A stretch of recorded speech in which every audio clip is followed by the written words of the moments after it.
Bonsoir à toutes et à tous, bienvenue dans cette édition de Nouvelles. Voici les points qu'on aura à développer.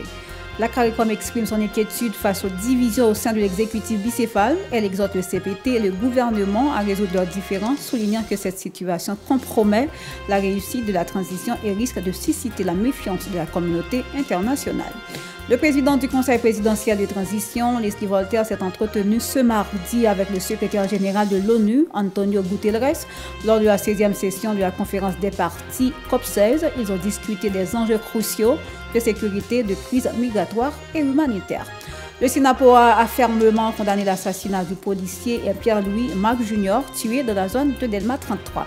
Et puis, plus de 21 000 personnes ont été déplacées dans moins d'un mois dans la commune de La Carrière en raison de l'aggravation des actes de violence selon un rapport de l'OIM. Restez branchés, la suite c'est après la pause. Si vous nous rejoignez, bienvenue dans le développement du journal. Comme annoncé en titre, la communauté des Caraïbes a exprimé ses préoccupations quant aux divisions entre le Conseil présidentiel de transition et le Premier ministre Ragoni. Dans une note, la CARICOM a fait savoir que les tensions entre les deux têtes de l'exécutif risquent de compromettre le processus transitoire fondé sur les principes de compromis, de consensus et d'inclusivité tels que définis dans l'accord politique du 11 mars 2024 signé en Jamaïque et de l'accord politique du 3 avril conclu entre les parties prenantes haïtiennes. Elle a souligné que ce conflit pourrait aggraver et prolonger la crise sécuritaire et humanitaire dans le pays, tout en suscitant la méfiance de la communauté internationale. La CARICOM a précisé qu'elle a initié un dialogue avec le président du CPT, Leslie Voltaire, et le chef du gouvernement, Gary Coney, par l'intermédiaire des éminentes personnalités. Cette démarche vise à cerner l'origine des divergences afin de faciliter une entente. La CARICOM a exhorté le CPT et tout le gouvernement à unir leurs efforts pour résoudre la crise multidimensionnelle et organiser des élections en vue du renouvellement du personnel politique. Le syndicat national des policiers haïtiens a condamné l'assassinat de Pierre-Louis Marc Jr., policier issu de la 25e promotion et affecté à la brigade d'opération et d'intervention départementale Boyd. L'agent de la PNH a été atteint d'un projectile dans la zone de Delma 33 lundi. Le syndicat déplore la perte de ce policier et exhorte les autres agents à faire preuve de prudence et de vigilance lorsqu'ils se déplacent en civil. Il réclame également que lumière soit faite sur les circonstances entourant cet assassinat. Le président du CPT, Leslie Voltaire, s'est entretenu ce mardi avec le secrétaire général de l'ONU, Antonio Guterres, à la 16e session de la conférence des parties prenantes COP16 qui se tient jusqu'au 1er novembre en Colombie. Ils ont discuté des enjeux cruciaux de sécurité, de crise migratoire et humanitaire, ainsi que du renforcement de la coopération avec Haïti. Il a indiqué que M. Guterres a confirmé son soutien aux initiatives d'Haïti dans la lutte contre l'insécurité. Par ailleurs, le président colombien Petro Gustavo a annoncé avoir rencontré lundi le président du CPT, Leslie Voltaire, pour discuter du renforcement de la police nationale d'Haïti. Toujours de l'actualité, le conseiller président Louis Gérald Gilles est convoqué à comparaître le 19 novembre prochain devant le juge Benjamin Félismé qui instruit le dossier de corruption de la Banque nationale de crédit, impliquant également deux autres conseillers présidents, Smith Augustin et Emmanuel Vertiller, ainsi que l'ancien président du conseil d'administration de la banque, Raoul Pierre-Louis. Un accord tripartite a été signé lundi entre le gouvernement, à travers le ministère du Commerce et de l'Industrie, le secteur textile et les travailleurs en faveur du renouvellement de la loi HELP en Haïti. Le ministre du Commerce, James Mbonazar, Molik Radia, représentant du secteur privé et président de l'ADI, et de Jean-Bonnard Fatal, représentant du secteur syndical et des travailleurs, ont apposé leur signature à cette entente lundi au bureau de la médiatrice spéciale du travail et de l'industrie de la confection vestimentaire au parc industriel de la Sonapi. La loi HELP sera soumise au Parlement des États-Unis pour décision. Ce renouvellement, selon l'ADI, favorisera l'entrée des marchandises dans le pays américain sans droit de douane.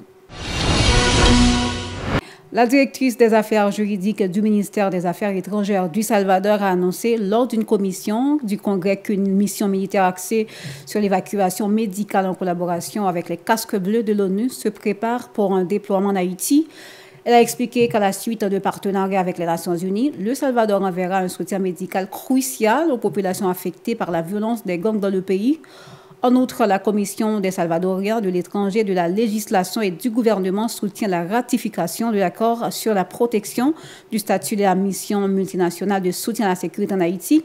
Ce texte signé entre les gouvernements salvadoriens et haïtiens au sein de l'OEA doit être approuvé en séance plénière au Congrès.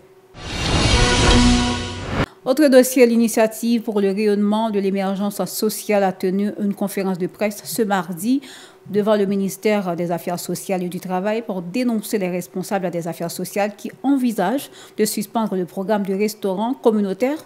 Saint-Onge Louis Saint, délégué de l'IRESCO, a appelé le ministre des Affaires sociales à revenir sur cette décision.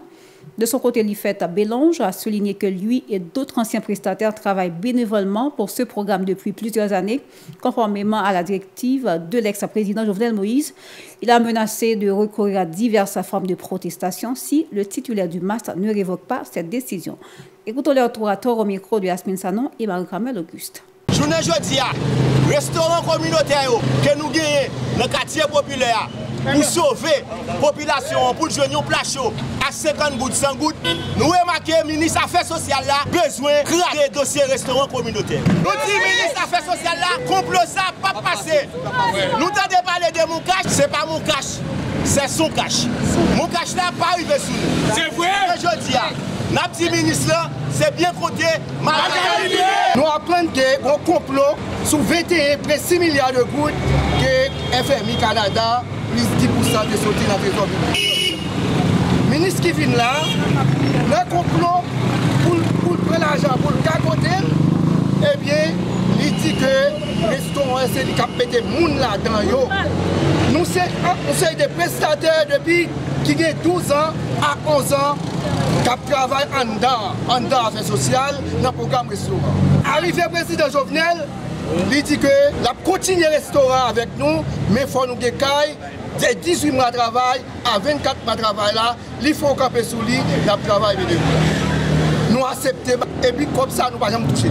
Je dis à nous vite ministre, s'il a l'idée pour retirer le programme non mais ancien prestataire, eh bien, il met tout mettre 24 mois de travail là, nous enveloppe pour aider nous avant même que vous l'avez.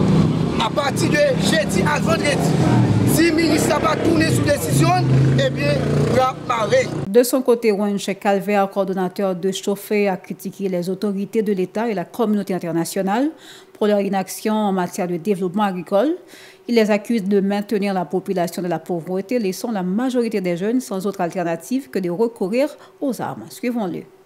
Et je dis à ces nanos, tout le monde qui côté que l'État haïtien mettait tête avec plusieurs ambassades telles que les États-Unis et ses alliés, côté que les ambassades Taïwan, au lieu de mettre tête avec l'État haïtien ministère de l'Agriculture, puis entrer dans le programme projet agriculture, ils mettent des âmes dans les jeunes dans la province commune rurale, pour déstabiliser le programme produit local, programme alimentaire, politique agriculture, pas exister. C'est dans une façon que vous mettez pays à l'ensemble de pauvreté pour faire par eux. C'est retirer pied mettre pied par eux. Vous avez avec les civils de la bataille, même déjà la police n'est pas capable de parler avec eux. C'est un complot pour masse peuple toujours dans la pauvreté qui est là. Nous refermons cette édition de Nouvelles. Merci à vous de l'avoir suivi. Restez branchés à la Télé Pacifique pour la suite de la programmation. Au revoir et à bientôt.